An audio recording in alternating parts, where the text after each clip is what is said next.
Basketball legend Michael Jordan has given the world countless memorable moments on the court, but his most meaningful play may be the one nobody saw coming.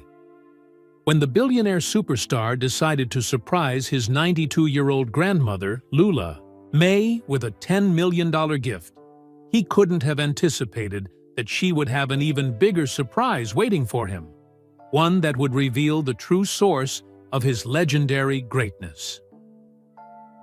Michael Jordan sat in his Chicago mansion, surrounded by the glow of trophy cases that captured his legendary basketball career. Outside, the wind swept across Lake Michigan, but inside, it was quiet except for the soft ticking of a grandfather clock, a gift from his grandmother years ago. Today, basketball was the furthest thing from his mind. Spread across his mahogany desk were old family photos, some faded, others worn at the edges from being handled so often. His fingers stopped on a particular picture. An elderly woman with deep laugh lines and eyes that seemed to hold all the wisdom in the world. Grandma, Lula May, she gave me everything, Michael whispered to himself, tracing the outline of her face with his finger. The photo showed Lula May standing outside her modest white house in Wallace, North Carolina. The same house where she'd raised him and his siblings after his grandfather died when Michael was just a little boy. The same house she still lived in at 92 years old, despite Michael's many offers to buy her something bigger. Michael remembered how she worked as a school cafeteria worker during the day and cleaned the local bank offices at night. He recalled how, despite being bone-tired, she still cooked Sunday dinner for everyone. Fried chicken, collard greens, and sweet potato pie that made your mouth water just thinking about it.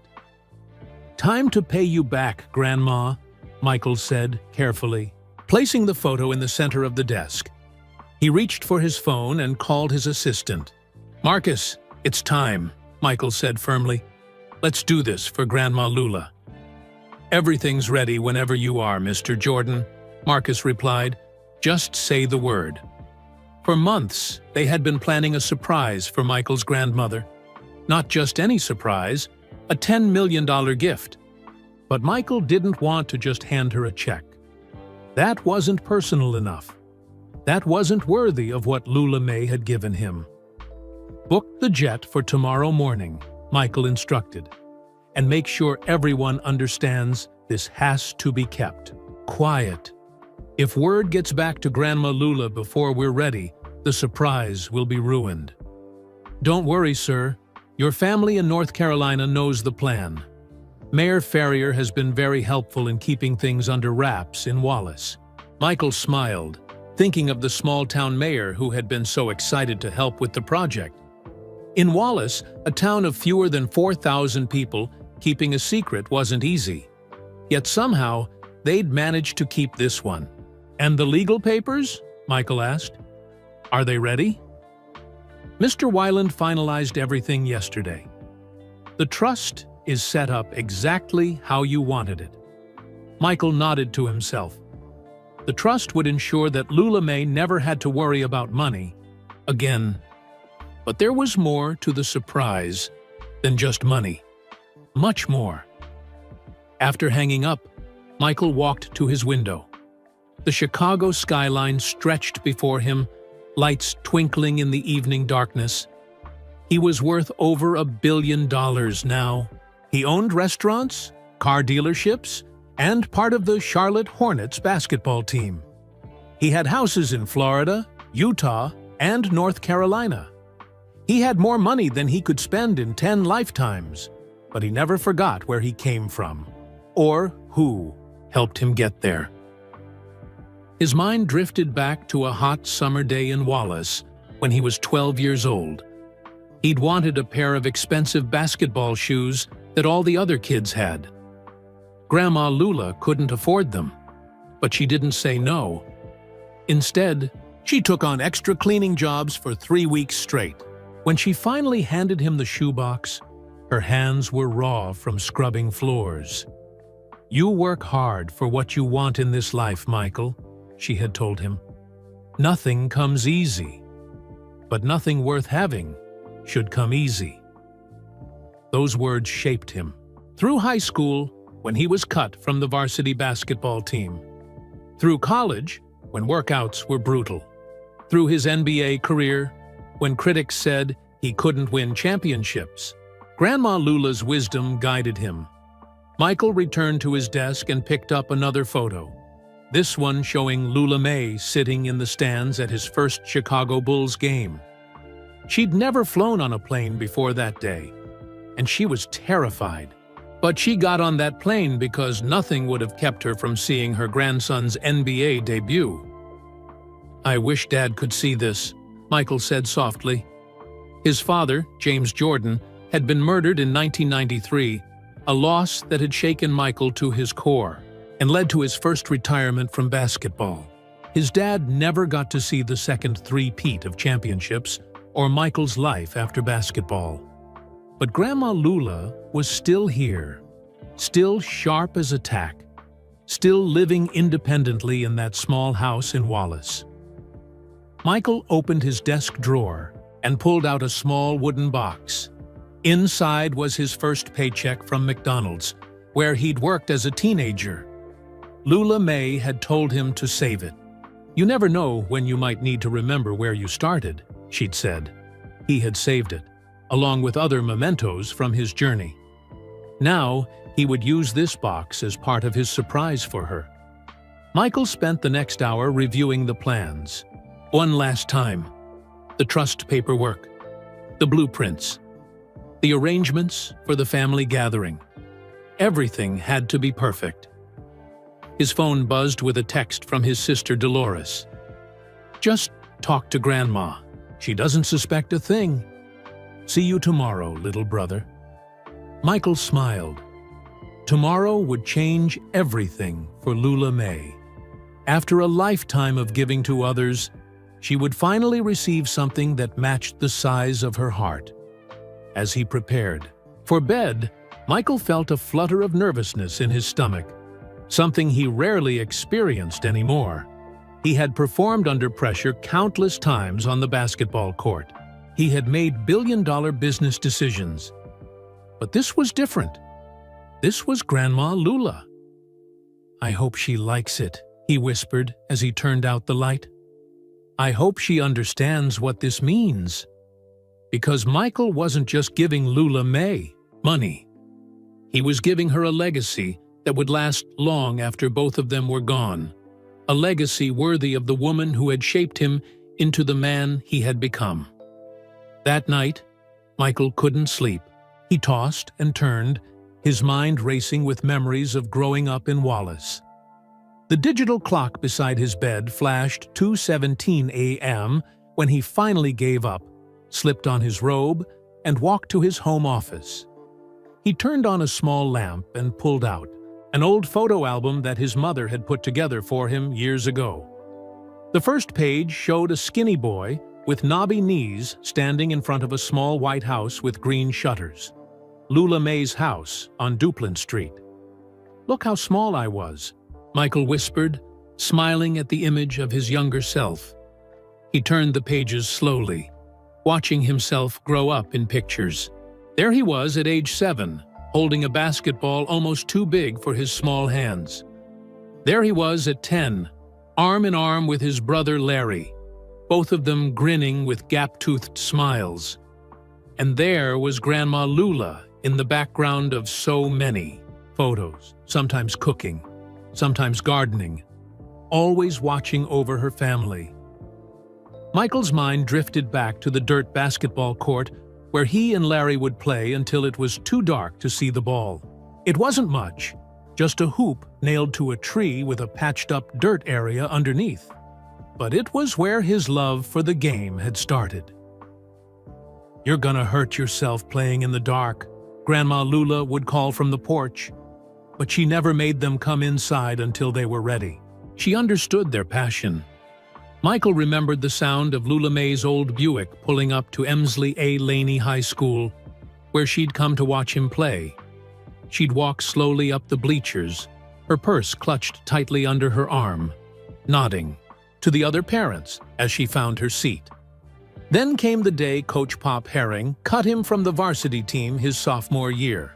Michael had come home devastated, tears streaming down his face. "You come home crying about getting cut?" Grandma Lula had said, her hands on her hips. "Jordans don't quit. Failure just means you need to try harder, Michael." The next day, she'd walked with him back to Coach Herring's office. She didn't speak for Michael or argue his case. She simply stood behind him as he asked the coach what he needed to do to make the team next year. "She taught me to face disappointment head-on," Michael said to himself, running his finger over a photo of Lula May sitting in the stands at one of his high school games after he'd made the team. He never forgot those words about Jordan's not quitting. They pushed him to practice harder, to prove himself, to become the player who would later be known as the greatest of all time. Michael turned the page to find a newspaper clipping from when he hit the game-winning shot in the 1982 NCAA championship for the University of North Carolina. Beside it was a photo of Lula May hugging him after the game, tears of pride in her eyes. That woman rode a bus all the way to New Orleans to see that game, Michael remembered. She couldn't afford a plane ticket, so she'd spent 20 hours on a Greyhound bus. She never complained about the long journey or the uncomfortable seats. She just wanted to be there for her grandson's big moment. Michael got up and walked to his trophy room, flipping on the light. 6 NBA championship trophies gleamed under special lighting. 6 rings to match them sat in a glass case nearby. Grandma Lula had watched every one of those championship games on her small TV, even staying up late when games went into overtime on the West Coast. She never had much money for luxuries, but she'd splurged on a bigger TV once Michael made it. To the NBA. "I need to see my grandbaby clearly when he plays," she'd told everyone. Michael picked up his first championship ring, remembering how he'd brought it to Wallace to show Grandma Lula. She'd held it carefully, as if it might break, then handed it back to him. "It's real pretty, Michael," she'd said. "But it's not as important as you being a good man." That was Lula May, always keeping him grounded, always reminding him that character mattered more than accomplishments. She'd been there through all the important moments of his life. When he got his basketball scholarship to North Carolina, when he was drafted by the Chicago Bulls, when he won his first championship. She was there through the heartbreak of his father's death and his first retirement from basketball. "She never asked for anything," Michael said aloud to the empty room. "Not a penny, not a thing." His brothers and sisters had all offered to buy her a new house over the years, but she always refused. "This house holds my memories," she'd say. "I raised my children here. I raised all you grandchildren here when your mama needed help. I don't need anything fancy." Michael remembered how the roof had leaked one year, and he'd sent a crew to replace it. Lula May had been upset at first, not wanting charity, but she'd eventually accepted it as a gift from a grandson who could afford it. "Just fix the roof," she'd told the workers. "Don't add nothing extra. I don't need no skylights or fancy shingles." That was 20 years ago.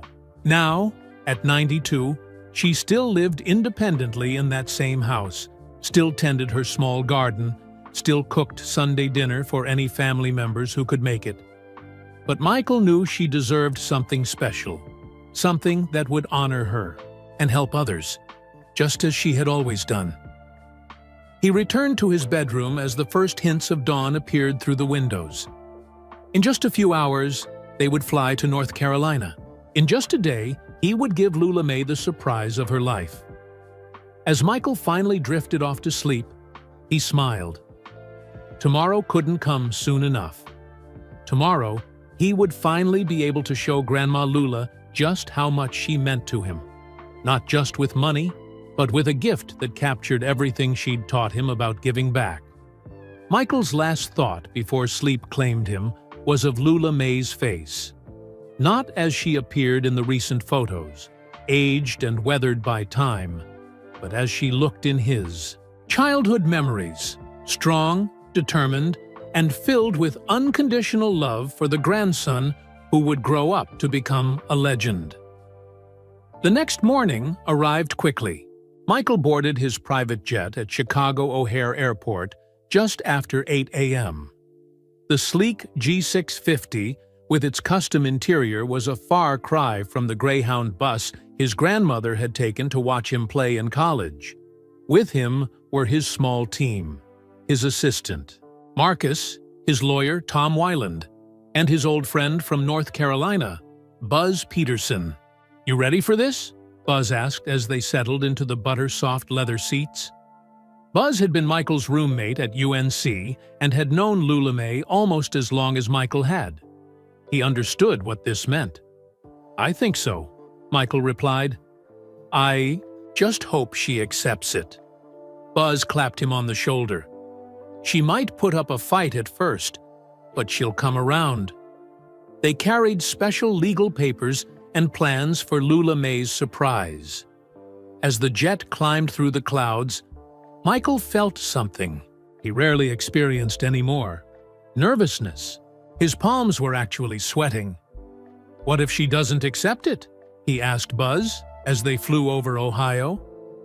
"You know how proud she is." Buzz smiled. "She's proud, but she loves you. She'll understand what this means to you." Michael wasn't so sure. Grandma Lula always taught him to be humble. She never cared about fancy things. Even when Michael first became rich and famous, she still used coupons at the grocery store and darned her own socks. "No sense in wasting good money," she'd say. "Tom." Weiland spread some documents on the table between them. "We've structured this exactly how you wanted it, Michael. Half the money goes directly to her for whatever she wants. The other half is for the community center that will bear her name." Michael nodded. "And she'll have control over how the center's money is spent?" "Absolutely," Tom confirmed. "She'll chair the board, though we've set it up so others can help with the day-to-day management, given her age.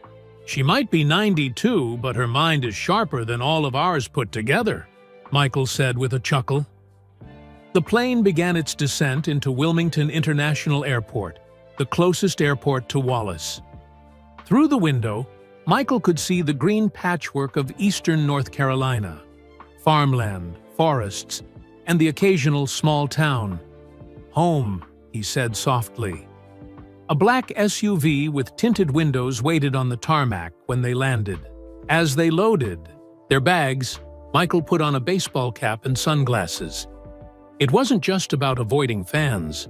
He didn't want word to get back to his grandmother that he was in town. The surprise had to be perfect.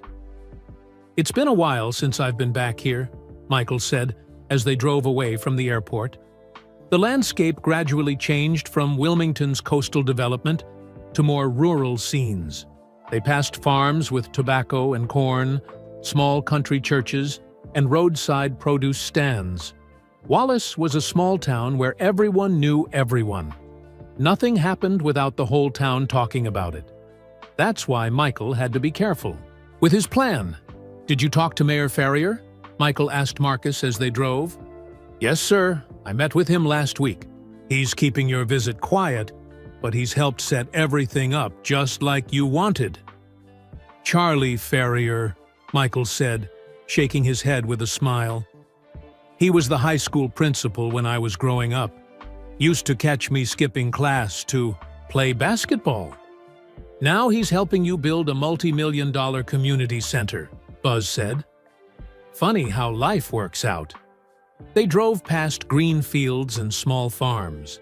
Michael pointed out places from his childhood to Tom, who had never been to Wallace before. "That's the McDonald's where I got my first job," Michael said. "And over there is the community center where I played my first organized basketball game." The current community center was small and outdated. By next year, it would be replaced by a state-of-the-art facility named after Lula Mae Jordan. As they approached Wallace, Michael grew quieter, taking in the familiar sights of his hometown. Not much had changed. The same water tower, the same Main Street with its small businesses, the same feeling of community that had shaped him.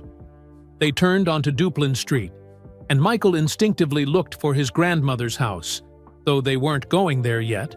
As they drove past, he saw Lula Mae's neighbors, the Hendersons and the Williamses, sitting on their porches.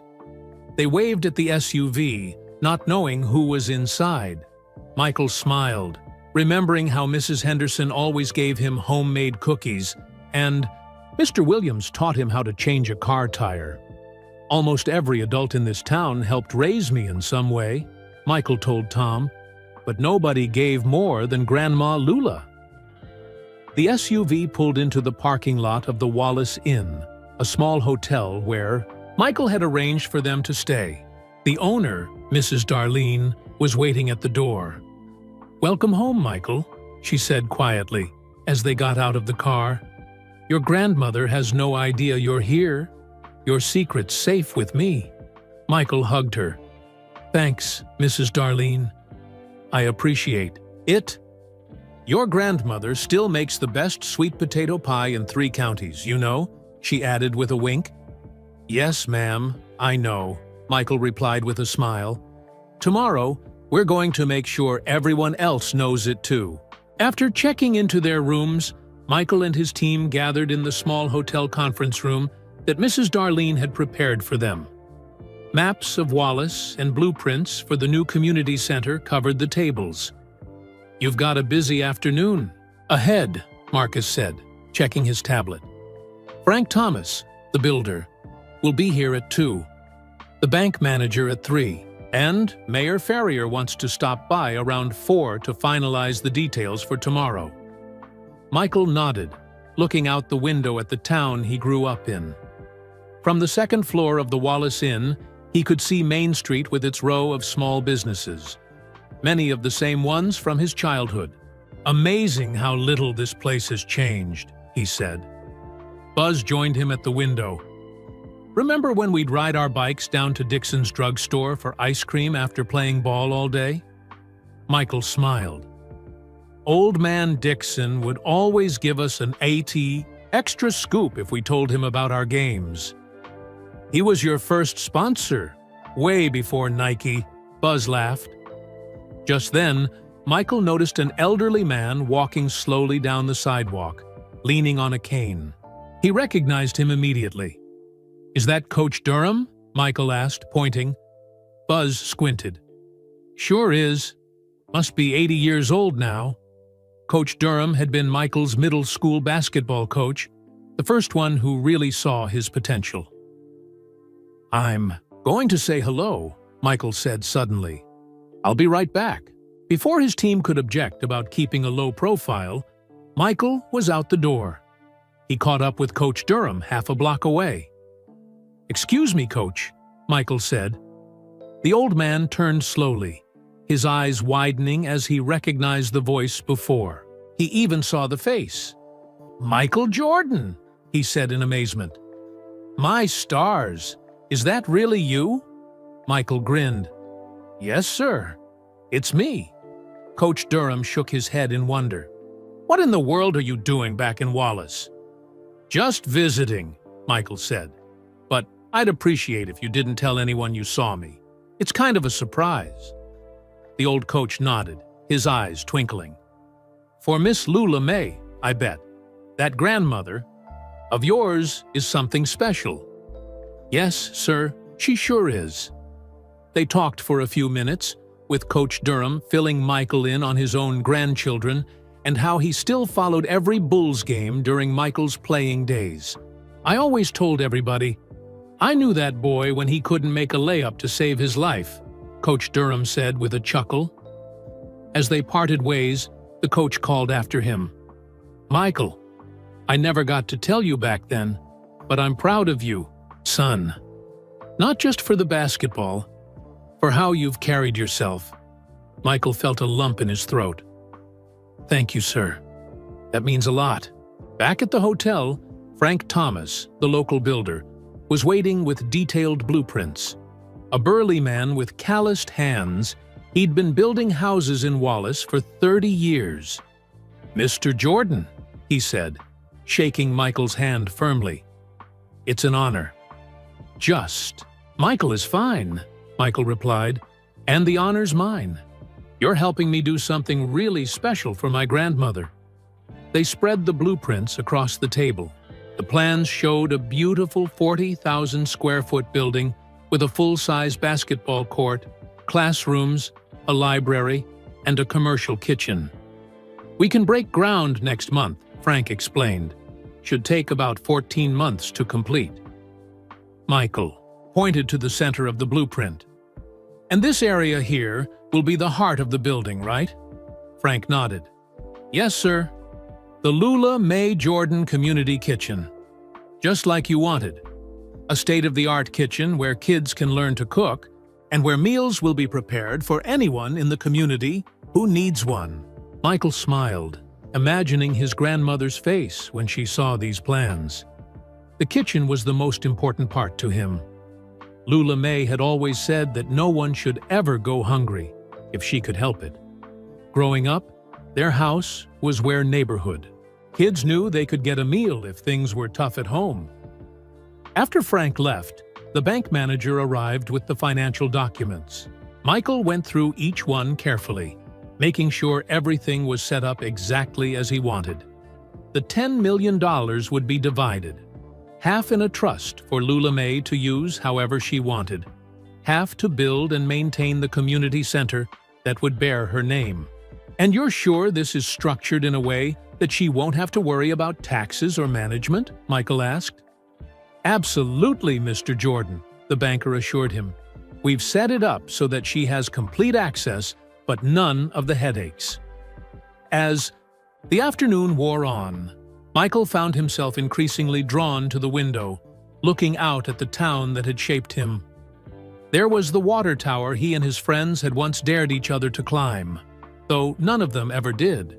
There was the church where Grandma Lula had dragged him every Sunday morning, no matter how tired he was from playing basketball the day before. And just visible in the distance was the spire of Emsley A. Laney High School, where his jersey now hung retired in the gym. Mayor Charlie Farrier arrived promptly at 4, his face breaking into a wide smile when he saw Michael. "Well, look at you," the mayor said, embracing him. "Still looking like you could suit up and drop 50 points tomorrow." "I don't know about that," Michael laughed. "My knees might have something to say about it." They sat down to go over the final details for tomorrow's surprise. "The community center is cleared out and ready," Mayor Farrier confirmed. "Your family will start arriving in the morning, and Teresa will bring your grandmother at noon, just like you planned." "And she really doesn't suspect anything?" Michael asked. The mayor shook his head. "Not a thing. Teresa told her it's just a small family lunch. You know your grandmother. She's probably more worried about what she's going to cook for everyone than anything else." That made Michael smile. It was so true. Lula Mae's first thought was always about taking care of others. "This is going to mean so much to this town, Michael," the mayor said seriously. "Kids here still look up to you. But this center, it's going to change lives for generations to come." Michael nodded. "That's the idea. It's what Grandma Lula has always been about, giving people a chance, helping them believe in themselves." As the evening fell, Michael stood alone at the window, watching as the streetlights came on along Main Street. Tomorrow, he would give his grandmother the surprise of her life. But tonight, he was just a boy from Wallace again, surrounded by the memories of the place that had made him who he was. "Should we order dinner, Michael?" Marcus asked, interrupting his thoughts. Michael turned from the window. "No, I think I'll walk down to Rose's Diner. Their fried chicken used to be almost as good as Grandma Lula's. Want company?" Buzz offered. Michael shook his head. "I need some time to think. I'll be fine." He pulled on a baseball cap and slipped out of the hotel. The April evening was mild, with a gentle breeze carrying the scent of flowers and fresh-cut grass. Michael walked slowly down Main Street, hands in his pockets, nodding to the few people who passed by. Most didn't recognize him, or if they did, they respected his privacy. Rose's diner looked exactly as he remembered. Red vinyl booths, checkerboard floor, and photos of local sports teams on the walls. He spotted one of himself from high school, looking impossibly young in his Laney Buccaneers uniform. "Well, I'll be," said a voice behind the counter. "Michael Jordan in my diner again." Rose herself stood there, now in her 70s, but still wearing her signature pink apron. She'd been running this place since before Michael was born. "Hello, Miss Rose," Michael said with a smile. "Still make that fried chicken?" "For you?" "Absolutely." She guided him to a booth in the back, away from the windows. "Your grandmother was in here just yesterday, you know. Still brags about you like you're playing your first season." That made Michael smile. She always was my biggest fan. As he waited for his food, Michael pulled out the small wooden box he'd brought with him. Inside was his first paycheck from McDonald's, along with a few other mementos he'd saved. He planned to give this box to Lula May tomorrow as part of the surprise. His chicken arrived, and Michael took a bite, closing his eyes. "Almost as good as Grandma's," he said, making Rose laugh. "Nobody cooks better than Lula May, and don't you forget it," she replied. After dinner, Michael walked back to the hotel slowly, taking the long way around. He passed the elementary school where he'd first dribbled a basketball. He passed the church where Lula May had made sure he was in the pew every Sunday morning. He passed the library where she'd taken him to get books, even when he only wanted to play ball. "Education first, basketball second," she'd always say. Back at the hotel, Michael couldn't sleep. His mind was too full of memories and anticipation. He watched old home videos on his laptop, footage of family gatherings at Lula May's house, of holiday meals with too many people crammed around her small dining table, of Lula May dancing. In her kitchen while cooking Sunday dinner, around midnight, his sister Dolores called. "You ready for tomorrow, little brother?" she asked. "As ready as I'll ever be," Michael replied. "Is everyone set on their end?" "All your siblings will be there, and we've got cousins coming from as far as Atlanta. Teresa is all ready to bring. Grandma at noon. She thinks it's just a family lunch. And the photographers? 2 local guys, I trust. They'll be discreet. Don't worry, Michael. Everything's going to be perfect." After they hung up, Michael lay back on the hotel bed, staring at the ceiling. He thought about all the nights he'd spent under Lula May's roof as a child. How she'd worked 2 and sometimes 3 jobs to keep food on the table after his grandfather died. How she'd never complained, never asked for help, never made them feel poor even when money was tight. He remembered her hands, worn from work, but gentle when bandaging his scraped knees or brushing away his tears. He remembered her voice, firm when he misbehaved but soft when reading him bedtime stories. He remembered her laugh, a deep, joyful sound that filled the whole house. Tomorrow, he would finally be able to give back to the woman who had given him so much. Not just money. Lula May had never cared much about money, but recognition, a legacy that would live on long after both of them were gone. Michael finally drifted off to sleep around 2 a.m., the small wooden box of memories on the nightstand beside him. In his dreams, he was a boy again, shooting hoops on a dirt court while Grandma Lula watched from the porch, calling out, "You can do better than that, Michael Jeffrey Jordan." And in his dreams, just as in real life, those words pushed him to try harder, to be better, to reach higher than anyone thought possible. Morning arrived with golden sunlight streaming through the hotel curtains. Michael woke, feeling more rested than he expected. Today was the day. The day he would finally give his grandmother the recognition she deserved. He dressed simply in dark jeans and a button-down shirt. No flashy jewelry, no designer logos, just Michael, the way Lula May had raised him to be. At 8:30 a.m., he got a text from his oldest brother, James. Just landed in Wilmington, driving to Wallace now. One by one, similar messages came in from his other siblings, Dolores, Larry, and Roslyn. They were all coming home for this special day. Michael called them all on a group video chat. "Everyone ready for Operation Grandma?" he asked, grinning. "Born ready," Larry replied. "Though I still can't believe we've kept this a secret from her. That woman knows everything that happens in Wallace before it happens." "Teresa's done an amazing job keeping her distracted," Dolores added. "Told her all about some made-up drama with her neighbors to keep her mind off why we're all suddenly coming to town on the same day." "Where are we meeting?" Roslyn asked. "Bee's Kitchen at 10, Michael answered. "We'll all have breakfast together before heading to the community center to make sure everything's ready." After grabbing coffee in the hotel lobby, Michael and his team headed to Bee's Kitchen, a small restaurant that had been a fixture in Wallace for over 50 years. The owner, Bee Johnson, had known the Jordan family since before Michael was born. Michael arrived first, slipping in the back door as arranged. Bee, a stout woman with salt and pepper hair pulled back in a neat bun, was waiting for him. "Look at you," she said, pulling him into a tight hug. "All grown up and still as handsome as ever." "Thanks, Miss B," Michael said, returning the hug. "You haven't changed a bit." She swatted his arm playfully.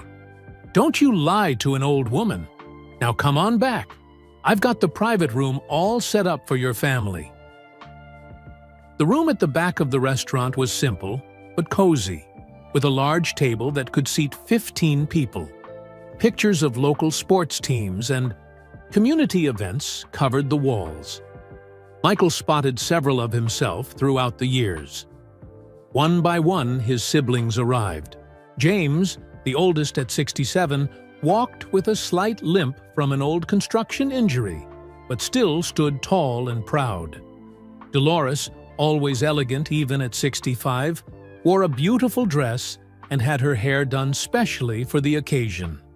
Larry, just a year older than Michael at 62, had the same competitive gleam in his eye that had pushed Michael to improve his game as a kid. And Roslyn, the baby of the family at 60, still had the sweet smile that had made her everyone's favorite. "The Jordan 5 back together again," James said as they all hugged. "Grandma's going to lose her mind when she sees all of us in one place," Roslyn added. They settled around the table as Bee brought out plates heaped with Southern breakfast favorites: grits, eggs, bacon, and her famous biscuits with sausage gravy. "Y'all eat up now," she instructed. "Big day ahead." As they ate, the siblings shared stories about their grandmother, how she had shaped each of their lives in different ways. "Remember when she walked 3 miles in the rain to bring you your jersey when you forgot it?" James asked Michael. "Man, I was so embarrassed," Michael admitted. "Coach was going to bench me for being irresponsible.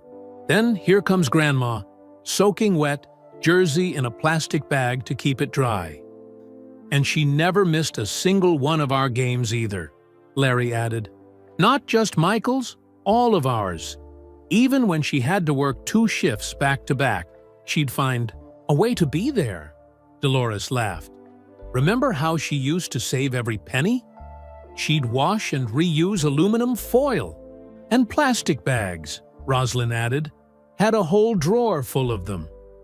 "But she always found money for new shoes when we needed them," James said softly. "Even when I know she went without things herself." Michael nodded, feeling a lump in his throat.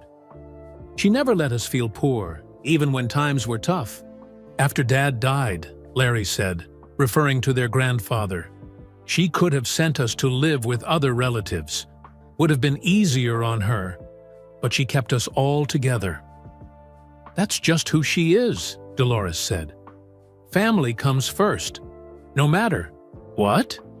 As breakfast wound down, Michael's assistant Marcus arrived with a report on the final preparations.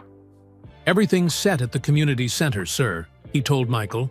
The catering is in place, the audio-visual equipment is tested, and the presentation materials are ready. And the special items? Michael asked. All there, just as you wanted. Michael checked his watch. It was 10:45 a.m. We should head over. I want to make sure everything's perfect before Grandma arrives. They paid the bill, with Michael leaving Bea a tip that made her eyes widen, and headed to their cars. As they drove the short distance to the Wallace Community Center, Michael felt a mix of emotions: excitement, nervousness, and an overwhelming sense of gratitude for the woman who had made him the man he was today.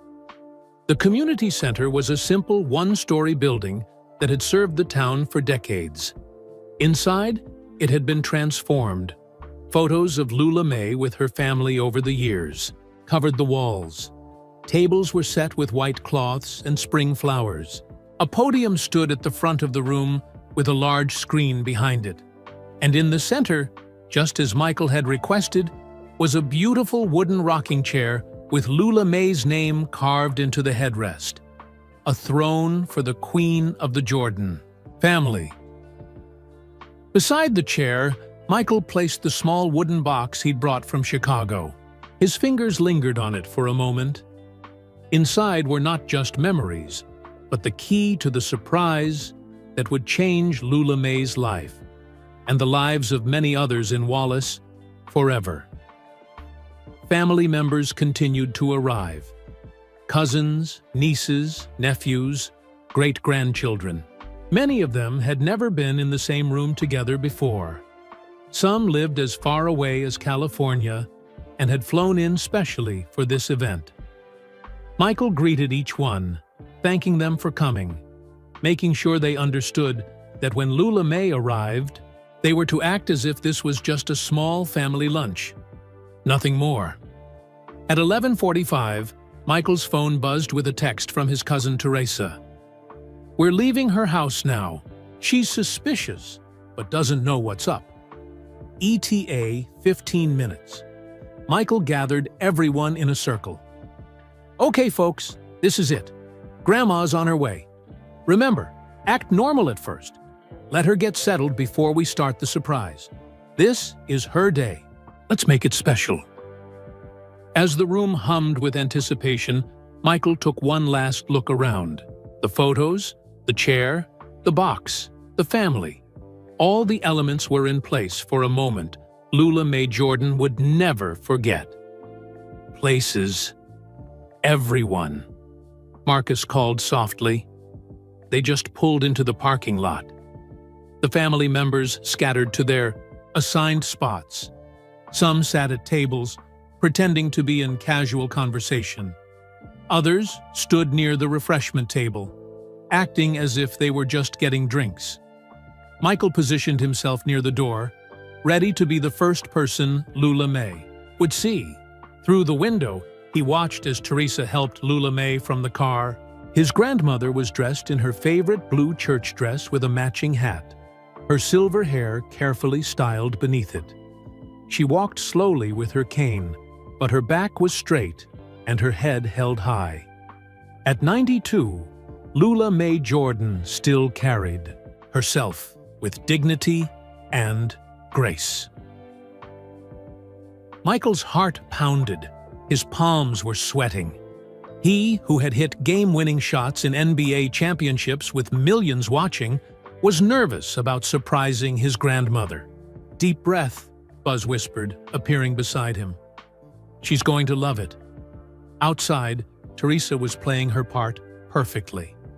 Now, Grandma, remember, it's just a small family lunch. she was saying loudly enough for them to hear through the door. "Nothing fancy. You didn't need to wear your Sunday best." "Child, I've been dressing myself for 92 years, came Lula May's crisp reply. "I'll wear what I please to see my family." Michael couldn't help but smile. That was Grandma Lula, sharp as ever. "Why are we at the community center anyway?" Lula May was asking as they approached the door. "We could have eaten at my house. I made potato salad yesterday." "Grandma, I told you not to cook," Teresa said with practiced exasperation. "This is supposed to be a treat for you." "Humph," Lula May replied. "I've been feeding myself for 92 years. Don't need anybody treating me now." Michael glanced around one last time to make sure everything was perfect. The catering staff stood discreetly in the back. The photographers were hidden, but ready. Mayor Ferrier was in position near the side door, out of sight until his cue. Tea! Doorknob turned. Michael took a deep breath as Lula May Jordan stepped into the community center. For a moment, she didn't see him, her eyes adjusting to the indoor light. Then her gaze found his face. "Michael Jeffrey Jordan," she exclaimed, using his full name like she did when he was a boy. She hadn't seen him in person for several months. Because of his busy schedule, she hurried to hug him, moving faster than anyone expected for a woman her age.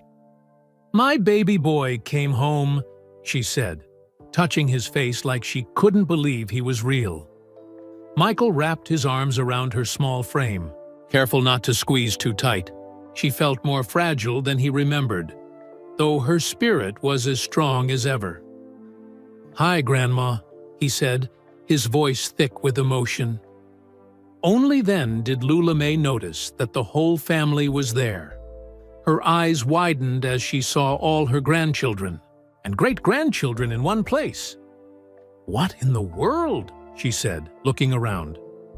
"What's going on here?" James stepped forward. "Just a family gathering, Mama Lula. No big deal." But Lula May's eyes narrowed suspiciously. She'd raised these children. She knew when they were up to something. "My birthday's not for 3 more months," she said, looking from face to face. "And it ain't Christmas, so what are y'all up to?" Michael took her arm gently. "Can't we just want to spend time with the best grandmother in the world?" She replied, clearly not convinced. But she allowed Michael to lead her to the special chair they'd prepared. When she saw the rocking chair with her name carved into it, she stopped. "What's this?" she asked. "Just a comfortable seat for you, Grandma," Michael said. "You like it?" Lula May ran her fingers over the carved name. "It's too nice for me," she said, but she sat down, adjusting her dress primly. The family gathered around, making small talk, asking about her garden, her church activities, her neighbors. Lula May answered their questions, but her sharp eyes kept darting around the room, taking in details. The photos on the walls, the catered food, the unusual number of family members present. "Something's going on," she said finally, interrupting a story Dolores was telling. "Y'all might as well tell me what it is." The family exchanged glances. They'd planned to wait until after lunch for the big reveal, but Lula May Jordan had never been one to be kept in the dark. Michael nodded slightly to Marcus, who dimmed the lights. The room fell silent. "Grandma Lula," Michael began, kneeling beside her chair. "You're right. This isn't just a family lunch. We're here today because we have something special to share with you." Lula May looked at him, a mixture of curiosity and wariness in her eyes. "What kind of something?" Michael reached for the small wooden box beside her chair. "This box holds memories I've kept since I was a boy. Memories of the lessons you taught me. Memories of how you shaped me into the man I am today." He placed the box in her lap. "But before you open it, I want everyone here to know what you mean to me. To all of us. Michael stood and faced the gathered family. Today, we honor the woman who held us together when times were tough. The woman who worked 2 and sometimes 3 jobs to keep food on our table. The woman who never gave up on us, even when we gave up on ourselves. He turned back to Lula May, whose eyes were beginning to shine with tears. Grandma, today is all about you. Lula May Jordan looked around at her family. 4 generations gathered in one room, all looking at her with love and anticipation. She clutched the wooden box in her lap, her weathered hands trembling slightly. I don't need all this fuss, she said, but her voice caught with emotion. Yes, you do, Grandma, Michael said gently. For once in your life, let us celebrate you. He nodded to Marcus, who started a video on the large screen. It began with old home movies of Lula May as a young woman, holding baby Michael in her arms. Then came clips of her teaching him to tie his shoes, standing at the stove stirring a pot of collard greens, cheering at his basketball games.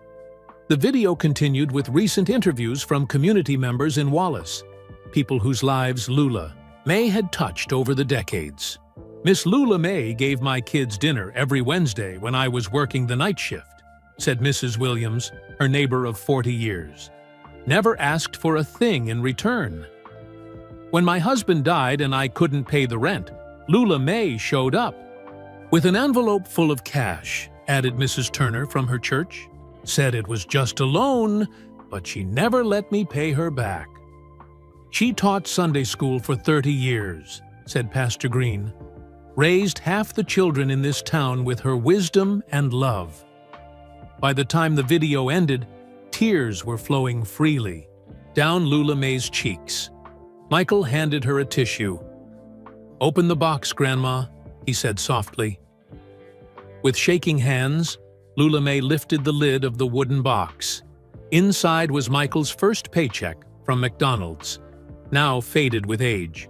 Beneath it were other mementos, a ribbon from a 3rd-grade spelling bee, a handwritten note from Lula May encouraging him after he was cut from the varsity team, a photo of her in the stands at his first NBA game.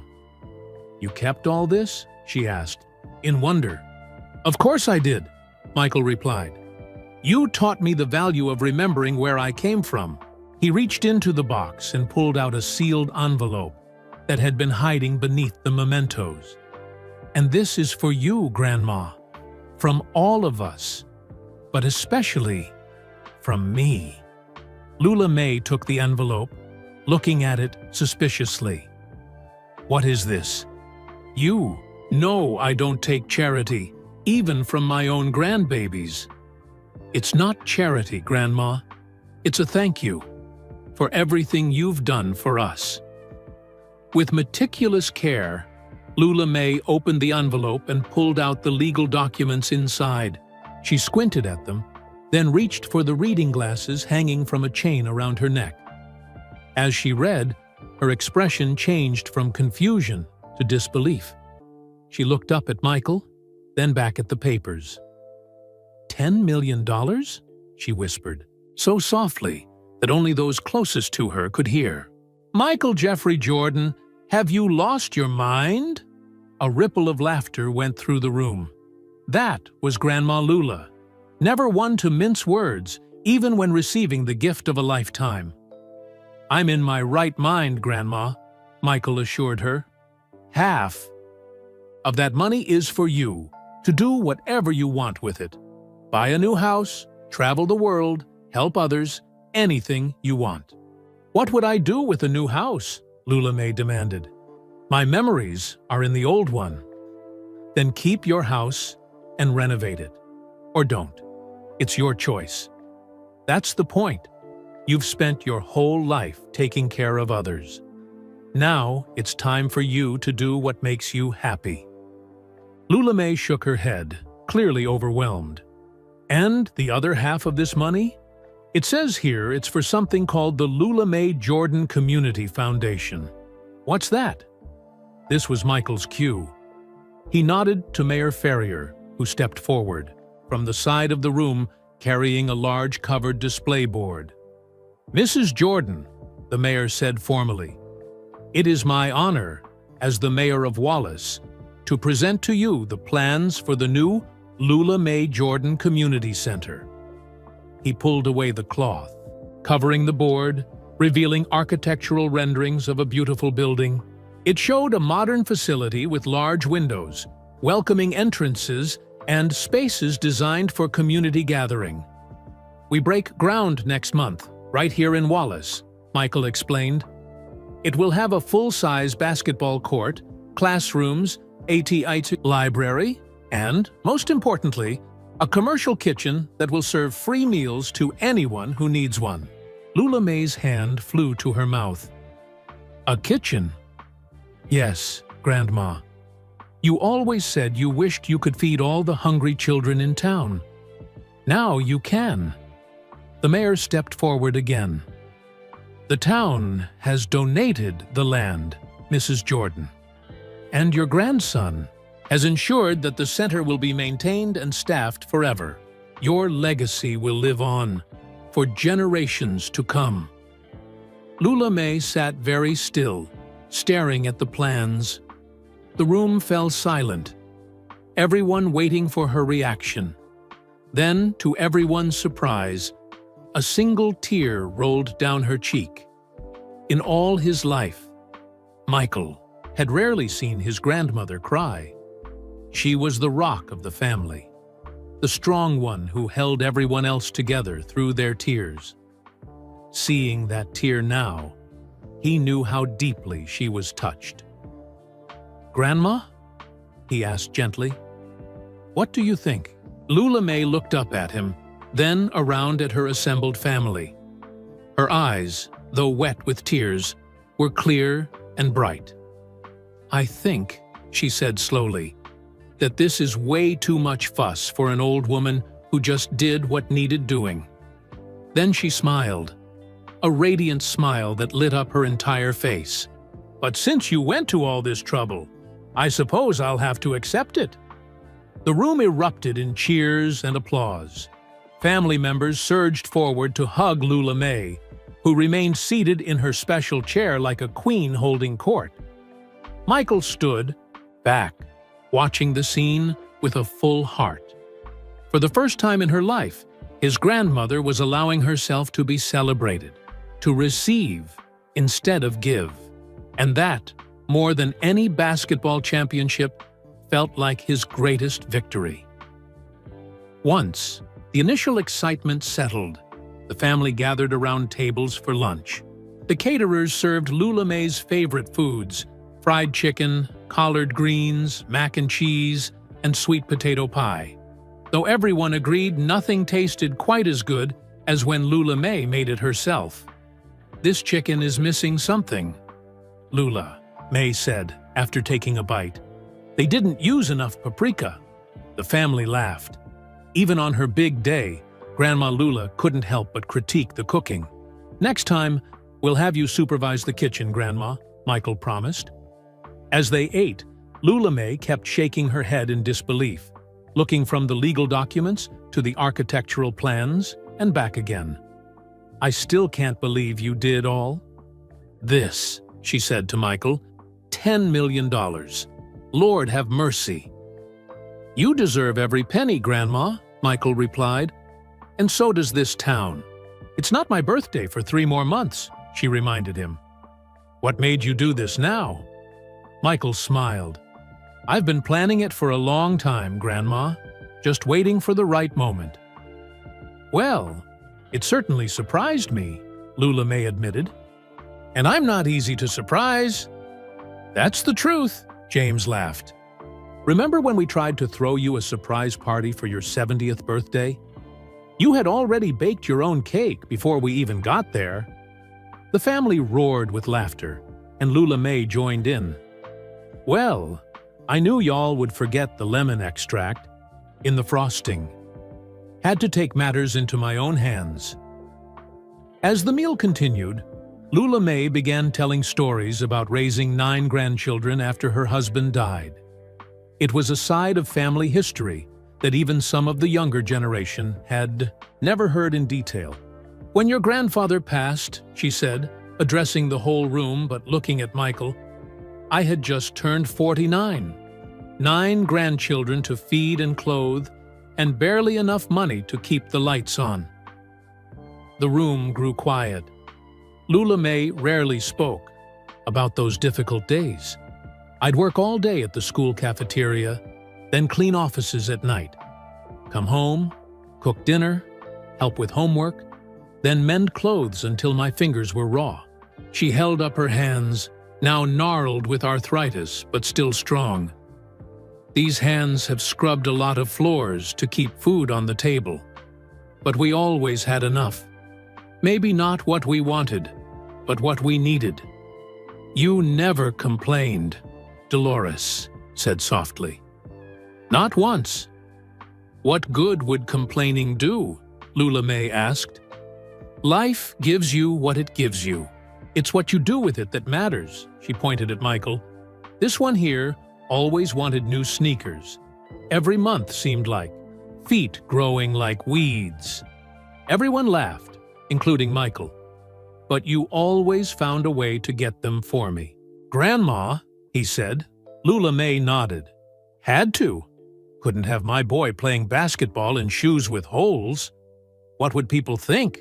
Then she leaned forward, lowering her voice as if sharing a secret. "You know, I used to put $5 from each paycheck into a special jar. Called it my Michael's Shoes Fund. Because I knew you had something special in you. I could see it even when you were little." Michael had never heard this before. The thought of his grandmother, working for minimum wage, setting aside money specifically for his basketball shoes, brought a lump to his throat. "When you got cut from the varsity team," Lula May continued, "I almost took that money and bought something for myself. Thought maybe I'd been wrong about your talent." She smiled at the memory. "But then I saw you practicing in the backyard until midnight for weeks straight. And I knew then that you had more than talent. You had heart. So I kept saving for those shoes." The room was silent now, everyone hanging on Lula May's words. Even family members who had known her all their lives were hearing new stories. "When you got that scholarship to North Carolina," she went on, "people said, 'Lula May, your grandson's going to be rich someday. You'll never have to work again.'" She chuckled. "I told them, I'm not raising my grandson to take care of me. I'm raising him to take care of himself and help others when he can." Michael nodded, tears in his eyes. That was exactly what she had taught him. "And look at you now," Lula May said, gesturing at the architectural plans for the community center. "Helping others in a way I never could. Making sure no child in Wallace goes hungry. That means more to me than any amount of money you could give me personally." She reached for Michael's hand. "You did good, boy. You did real good." The simple praise from his grandmother hit Michael harder than any accolade he'd ever received. All the MVP awards, the championship rings, the Hall of Fame induction, none of it compared to those 6 words from Grandma Lula. The youngest great-grandchild, 7-year-old Amara, approached Lula May's chair. "Great-grandma, are you rich now?" she asked with a child's directness. The adults tensed, but Lula May just laughed. "Child, I've been rich all my life. Rich in family, rich in love. The money's just paper." Then she pulled Amara onto her lap. "But yes, I suppose I am rich now, in the way people usually mean it. And you know what I'm going to do with some of that money?" "What?" Amara asked, wide-eyed. "I'm going to make sure you and all your cousins can go to college without worrying about how to pay for it. Education is something no one can ever take from you." As lunch wound down, Mayor Farrier approached Lula May again. Mrs. Jordan, the town council would like to honor you at our next meeting. Would you be willing to attend so we can present you with a key to the city?" Lula May shook her head. "No need for all that, Charlie. You've known me since you were in diapers. I'm just Lula May. You're a lot more than just anything, Mrs. Jordan," the mayor replied respectfully. "You've touched countless lives in this town, including mine. That deserves recognition."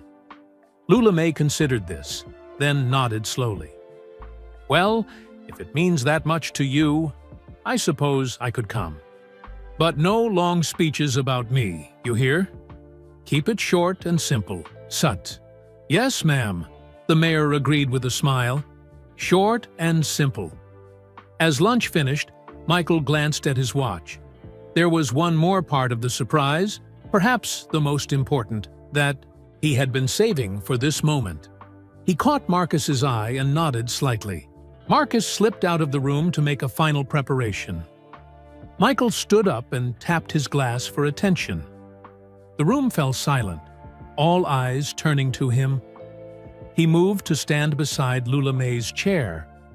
"Grandma Lula," he began, his voice cracking with emotion. "When I was 10 years old, I asked you why we couldn't have a bigger house. Remember what you said?" Lula May nodded, her eyes warm with the memory. "I told you a house isn't what makes a home. It's the love inside it." "That's right," Michael continued. "You worked 2 and sometimes 3 jobs to keep us fed. You never bought yourself new clothes so we could have school supplies. You believed in me when no one else did." He paused, gathering himself. The room was so quiet you could hear the soft hum of the air conditioning. "When Coach cut me from the varsity team, you told me, 'Jordans don't quit. Failure just means you need to try harder.' Those words shaped my entire life, Grandma. Every time I faced a challenge, in basketball, in business, in life, I heard your voice in my head, pushing me to be better." Lula May reached up and patted his hand. "You did all the hard work, child. I just gave you a little push now and then." "You gave me a lot more than that," Michael replied. "You gave me values. You taught me to respect others, to work hard, to give back when I could. Everything I've accomplished traces back to the lessons you taught me right here in Wallace." Michael took her hand and helped her to her feet. The family formed a circle around them, sensing that something special was about to happen. "Today isn't just about giving you money, Grandma. Money is just paper, like you said. Today is about recognizing the legacy you've built. A legacy of love, service, and community." He gestured, and Marcus returned, carrying a large framed document. Michael took it and held it so Lula May could see. "This is the charter for the Lula May Jordan Community Foundation. It states that the foundation's mission is to continue your life's work, feeding the hungry, supporting education, and strengthening family bonds in Wallace and beyond." Lula May adjusted her glasses to read the document. Her lips moved silently as she absorbed the formal language. "And you'll notice," Michael continued, "that the board of directors is made up entirely of family members. Your children, grandchildren, and great-grandchildren will carry on your legacy for generations to come." Lula May's hands trembled as she touched the framed charter. "All my babies, working together?" "Yes, Grandma, working together to continue what you started. 3 generations of Jordans, united by your example." Tears shone in Lula May's eyes again. "That's more precious than any amount of money." Michael wasn't finished. He nodded to Marcus again, who brought forward a small velvet box. "There's one more thing, Grandma." Michael opened the box to reveal a simple gold key on a ribbon. "This is the key to the future Lula May Jordan Community Center. Once it's built, it will belong to the foundation, to our family, to continue your mission of service." Michael placed the ribbon around Lula May's neck. The key rested against her blue dress, catching the light. With this key, you're not just opening a building, Grandma. You're opening doors of opportunity for countless children in Wallace. Children who, like me, might need just a little push to discover their potential. Lula May touched the key, then looked up at Michael. Her eyes, though wet with tears, were clear and determined. "I accept this responsibility," she said firmly. "And I expect every one of you," she looked around at the gathered family, "to do your part. This isn't about having your name on a building. It's about service, about lifting others up." She squared her shoulders, suddenly looking decades younger, filled with purpose. "I may be 92 years old, but the good Lord has kept me here for a reason. And maybe this is it, to see my family united in service to others." The room erupted in applause. Family members surged forward to hug Lula May, who stood tall and proud, the key gleaming against her blue dress. Michael stepped back, watching with pride as his grandmother took command of the moment. This was why he had created the foundation in her name, not just to honor her past contributions, but to give her a new purpose, a new mission for however many years she had left.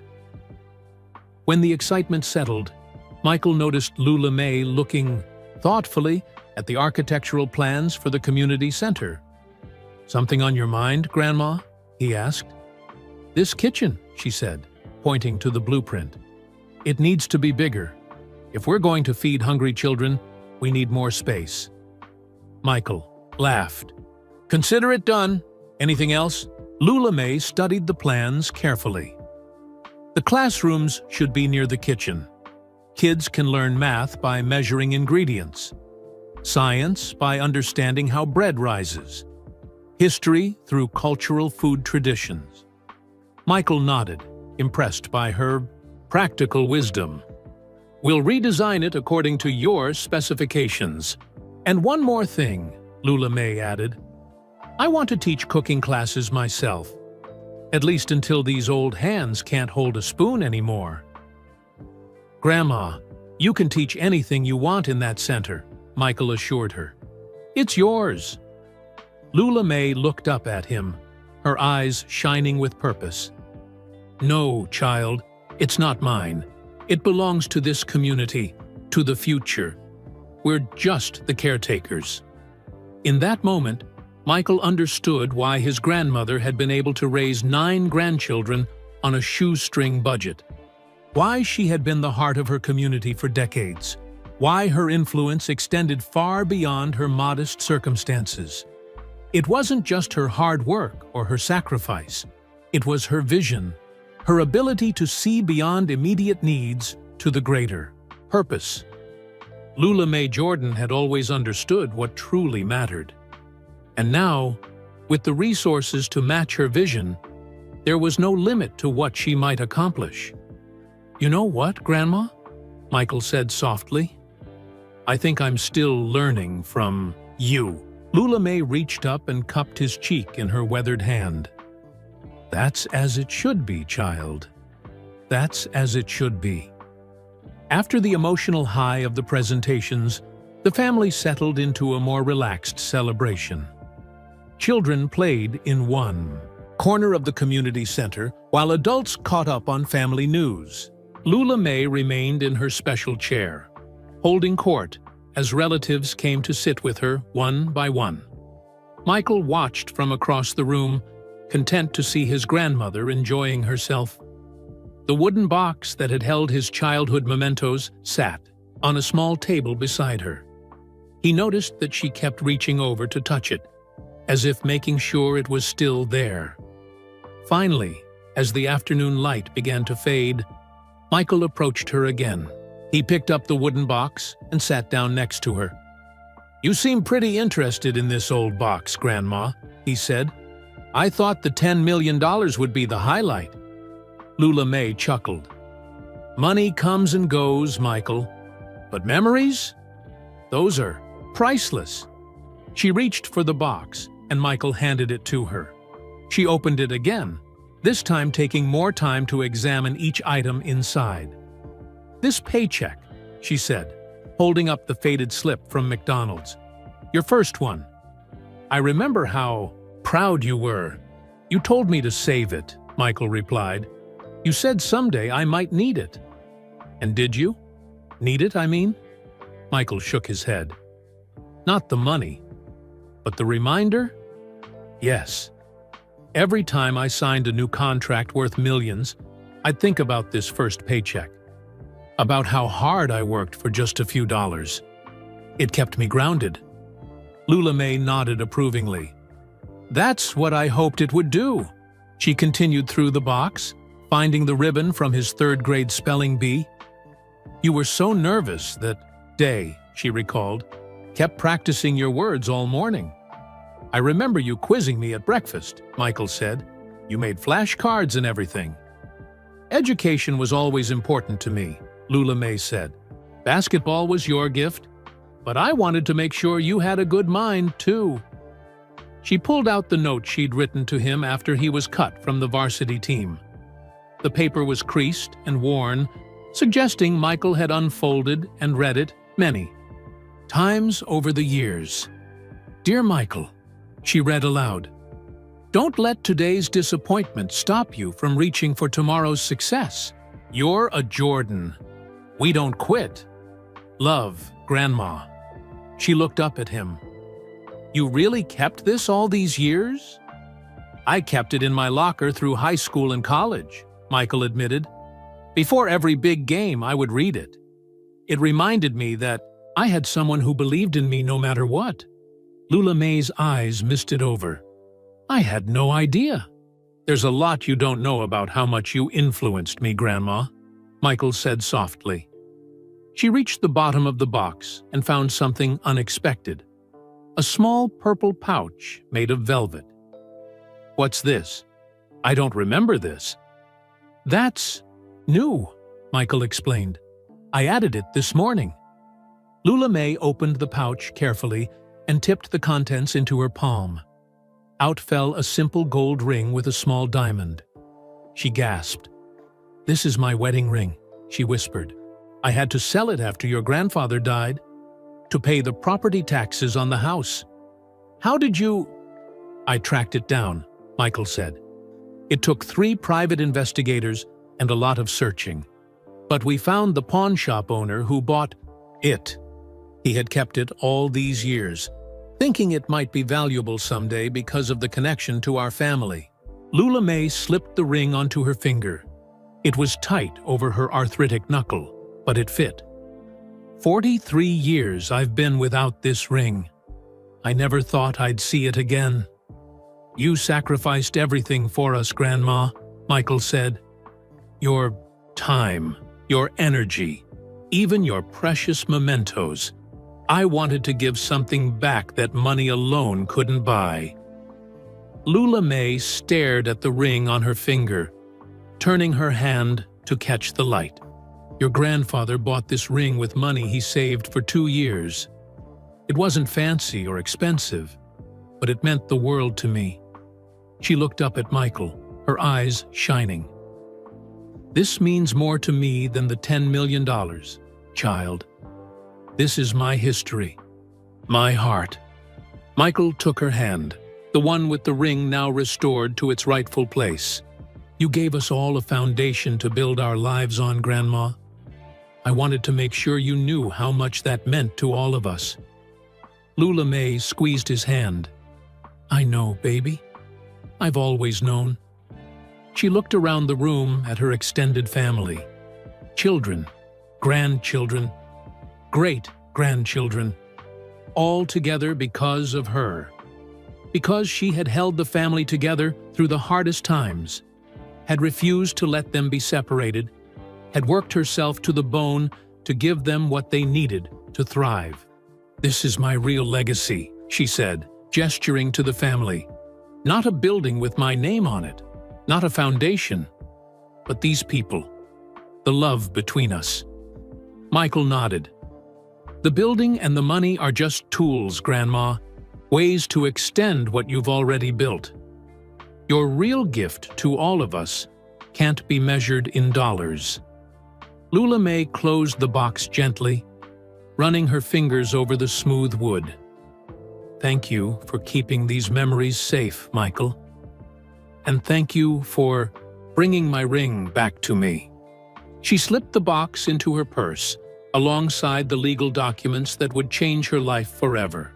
The old and the new, side by side, just as it should be.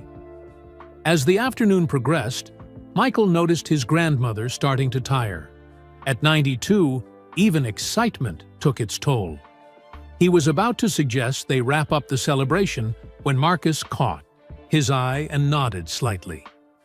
It was time for the final surprise, the one that even most of the family didn't know about. Michael helped Lula May to her feet. There's something else I want to show you, Grandma. More surprises? Lula May asked, raising an eyebrow. Michael Jeffrey Jordan, how many surprises does one old woman need in a day? Michael grinned. Just one more, Grandma. I promise this is the last one.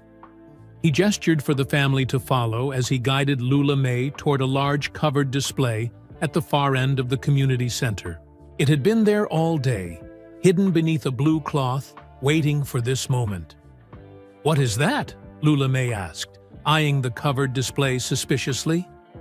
Something special, Michael replied. Something that goes beyond the money and the building. The Prussian family gathered around, curious. Michael positioned Lula May directly in front of the display, then stepped back. Grandma, you've always said that a house isn't what makes a home. It's the love inside it. And you've always said that your small house on Duplin Street holds all your memories, which is why you never wanted to move. Lula May nodded. That's right. My memories are in those walls. Well, Michael continued, we wanted to respect that, while still giving you a home worthy of you. He nodded to Marcus, who pulled away the cloth to reveal a detailed architectural model and large display. Boards, but these weren't for the community center. They showed a familiar small white house, Lula May's house, transformed but still recognizable. This is the renovation plan for your home, Michael explained. We're not building you a new house. We're making your existing house better, while preserving everything you love about it. Lula May stepped closer, adjusting her glasses to see the details. The model showed her small house expanded and updated, but with the original structure at its heart. The front porch where she'd spent so many evenings was still there, just wider and with a proper roof. The kitchen where she'd cooked thousands of family meals was larger, but in the same location. We worked with the best historical renovation architects in North Carolina, Michael explained. They specialize in preserving the character and memories of a home while making it more comfortable. Lula May circled the model slowly, taking in every detail. My bedroom is still in the same place, she observed. Yes, ma'am. But now it has an attached bathroom, so you don't have to walk down the hall at night. And there's a walk-in shower with handrails. And my garden? She asked, looking for it in the model. Expanded, Michael said proudly. 3 times the size, with raised beds so you don't have to bend down so much. And a greenhouse for year-round growing. Lula May's fingers traced the outline of the model greenhouse. I could grow tomatoes in winter, she said softly. Yes, you could, she continued, examining the model, asking questions about each part. What's this room here? She asked, pointing to a new addition at the back of the house. That's the family room, Michael explained. Big enough for everyone to gather at once. No more cramming into your small living room or splitting up into different rooms during holidays. Tears welled in Lula May's eyes. You thought of everything. We tried to, Michael said. The construction will take about 4 months. During that time, you'll stay in a fully furnished house we've rented 2 streets over. You can walk to check on the progress every day if you want. And all my things, my furniture, my photos, everything will be carefully packed and stored. Anything you want, kept exactly as is, we'll make sure it stays that way. This is still your house, Grandma. We're just making it work better for you and for our growing family. Lula May turned to face the gathered family members. Did you all know about this? Some nodded. Others shook their heads. Michael had kept this part of the surprise limited to just a few people to ensure it stayed secret. Your great-grandchildren need a place to come that feels like home, Michael said. A place where they can connect with their history. This renovation ensures your house will stand for another 100 years, welcoming generations of Jordans yet to come. He handed Lula May a thick binder. These are all the plans, down to the smallest detail. If there's anything you don't like, anything you want changed, just say the word. This project doesn't move forward without your complete approval. Lula May hugged the binder to her chest. I never thought... I always worried what would happen to the house after I'm gone, whether the family would keep it or sell it to strangers. It will stay in the family forever, Michael assured her. We've set up a trust specifically for maintaining the house. Your home will always be our family's anchor in Wallace. Lula May looked again at the model, then at the binder in her arms, then at the faces of her family surrounding her. For a moment, she seemed overwhelmed by it all. The money, the community center, the foundation, and now this. Then she squared her shoulders and spoke with the clarity and authority that had guided the family for decades. Well, I do have one request about this renovation. Anything, Grandma, Michael promised. That back porch needs to be bigger, she said decisively. If we're going to have family gatherings, we need space for the grill and the smoker. Can't have proper Jordan family meals without smoked ribs and chicken. The family burst out laughing. Even with a $10 million gift and a custom home renovation, Grandma Lula was still focusing on how to better feed her family. Consider it done, Michael said, grinning. And one more thing, she added. I want a room in this house designated as a study space for the children, with computers and books and everything they need for schoolwork. Education matters. Michael nodded, deeply moved by her priorities. Even with unlimited resources at her disposal, Lula May focused on family meals and children's education, the same values she had emphasized when they barely had enough to get by. You know what, Grandma? He said. I think we should name the library and the community center after you too. The Lula May Jordan Library. Because you've always understood that feeding minds is just as important as feeding bodies. Lula May smiled, her eyes bright with unshed tears. I'd like that, she said simply. As the family continued to examine the house plans, exclaiming over details and sharing ideas, Michael stepped back and watched his grandmother. She stood a little straighter now, energized despite the long day.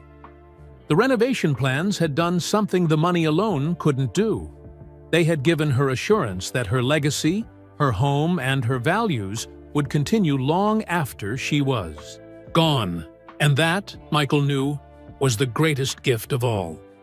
As evening approached, the celebration began to wind down. Children were getting tired, and some family members with long drives ahead needed to start heading home. One by one, they came to say goodbye to Lula May, who gave each a warm hug and made them promise to visit again soon. Don't be strangers. Now, she told them. Just because we had a fancy party today doesn't mean you can't come by for Sunday dinner next week. Michael arranged for Teresa to drive Lula May home. After such an emotional day, he wanted to make sure his grandmother had a quiet evening to process everything that had happened. "I'll come by tomorrow morning, Grandma," he promised, as he helped her into Teresa's car. "We can talk more about the plans then." Lula May patted his cheek. "You've given me a lot to think about, child."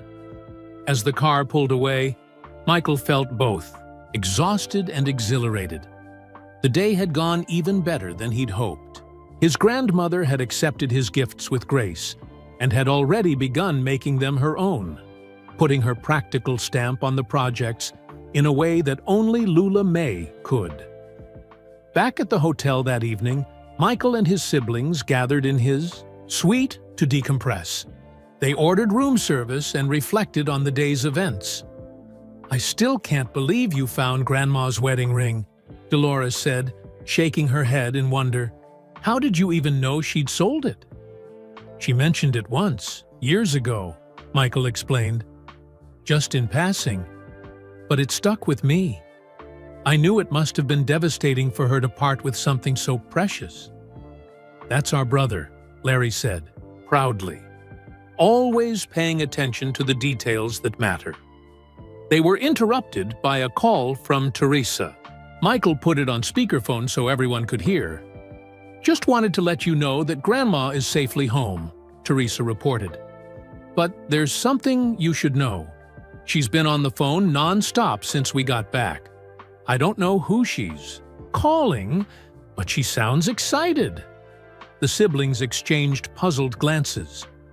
"Thanks for letting us know," Michael said. "As long as she's okay, that's what matters."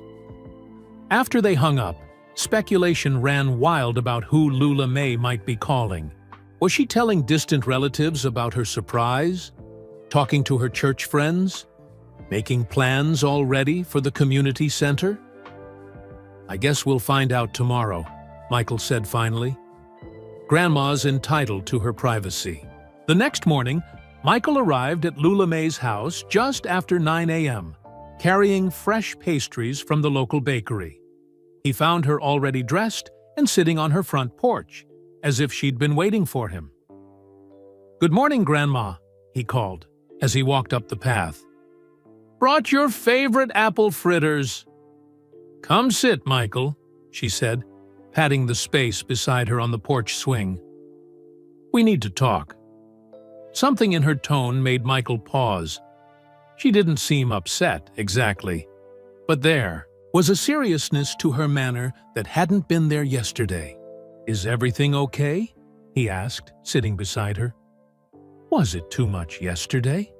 Because we can scale back anything you're not comfortable with." Lula May shook her head. "No, child. It was a beautiful day. A day I'll never forget." She took his hand in hers, her wedding ring now back in its rightful place on her finger. "But there's something I need to say. Something I need to give you in return." "Grandma, you don't need to give me anything," Michael protested. "This was about giving back to you after all you've done for us." Lula May's eyes twinkled.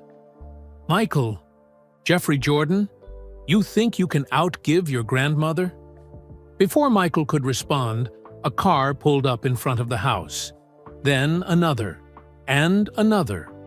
Soon, the street was lined with vehicles, and people began emerging from them. Dozens of people, many of whom Michael recognized from his childhood in Wallace. "Grandma?" he asked, confused. "What's going on?" Lula May stood up, surprisingly spry for her 92 years. "After I got home last night, I started making calls. Called everyone I could think of who knew you growing up. Teachers, coaches, neighbors, friends. Asked them to bring what they had." The people approached the porch, each carrying something in their hands. Some held photographs. Others had newspaper clippings, report cards, basketball programs, handwritten notes, all related to Michael's childhood and teenage years in Wallace. "Miss Lula May asked us to come," explained Mr. Peterson, Michael's fifth-grade teacher. Said, "It was important. Come inside, everyone," Lula May called, leading the way into her small living room. It was cramped with so many visitors, but no one seemed to mind. One by one, they presented their mementos to Michael. His elementary school principal had kept his perfect attendance certificate from second grade. His Sunday school teacher had a drawing he'd made of his family when he was 6. Coach Durham had the score sheet from the first game, where Michael scored more than 20 points. Michael was overwhelmed. "I don't understand," he said, looking from the pile of memorabilia to his grandmother. Lula May reached into her purse and pulled out a worn envelope. "I've been saving too," she said with a gentle smile. She handed the envelope to Michael. Inside were dozens of items, newspaper clippings of every game he'd played, from high school through his final championship with the Bulls. There were handwritten notes documenting his achievements, report cards from every grade, photos from graduations, draft day, championship celebrations. "You kept all of this?" Michael asked, astonished. "Every bit," Lula May confirmed. "Been collecting your whole life, and not just the basketball stuff. See here." She pointed to a certificate from his 4th grade science fair. "Second place. You were so mad you didn't win first, but I was just as proud of this as any championship trophy." Michael thumbed through the collection, amazed at the thoroughness of it. "But why are you showing me this now, Grandma?" Lula May smiled, her eyes bright with emotion. "Because you gave me your memories yesterday. Today, I'm giving you mine. All these people, they're part of your story too. Part of what made you who you are." She gestured around the crowded room. "This is your real legacy, Michael. Not the money, not the fame, but the lives you've touched. The people who helped raise you. The community that still remembers when you were just a skinny boy with big dreams." Michael looked around at the faces. Teachers who had pushed him academically, coaches who had developed his athletic skills, neighbors who had watched out for him when Lula May was working late. Each had played a role in his journey. "Thank you all for coming," he said, his voice thick with emotion. "And thank you for keeping these memories." For the next hour, Michael listened to stories about himself as a child. Some he remembered, others he'd forgotten, and a few he'd never heard before. They talked about his determination, his competitiveness, but also his kindness and his respect for others. He always said, "Yes, ma'am," and "No, sir," recalled Mrs. Jenkins, who had lived next door during Michael's childhood. Even when the other boys were getting too big for their britches, Michael remembered his manners. "That was Grandma's doing," Michael said, smiling at Lula May. "She'd give me the look if I forgot." Everyone laughed, knowing exactly which look he meant. As the impromptu gathering began to wind down, people started to leave, each taking a moment to hug Lula May and shake Michael's hand. Soon, only Michael, Lula May, and Teresa remained. "That was quite a surprise, Grandma," Michael said, helping her clean up the cups and plates left behind. "You orchestrated that as carefully as I planned yesterday's event." Lula May smiled. "I've had practice organizing family gatherings, child. Been doing it for 70 years. When the house was tidy again, they sat together on the front porch, watching as the afternoon sun cast long shadows across the yard. The renovation would start in a few weeks, transforming this modest house into a home that would serve the family for generations to come.